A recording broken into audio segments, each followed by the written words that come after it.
अपरे नियताहाराः प्राणात् प्राणेषु जुह्यति सर्वप्येति यज्ञविदो यज्ञक्षपितकल्पक्षाः.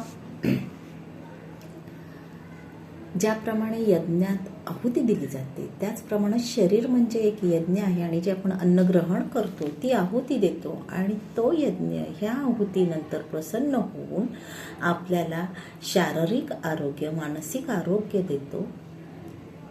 जसं की ज्या वेळेला एखादं दैवत देव अवतार घेऊन ह्या पृथ्वी तलावावर अवतारी पुरुष म्हणून येतो त्यावेळेला त्या ठिकाणचं दैवत्व संपलेलं नसतं.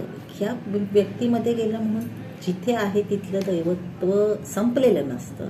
त्याप्रमाणे ह्या शरीरामध्ये एवढी एनर्जी ताकद येते की ती पूर्ण जी वृत्ती आहे निष्कपट निष्कलंक अशी ठेवते आणि त्याचमुळे सामाजिक आणि जे काही जीवसृष्टी आहे त्याचा समतोल राखला जातो.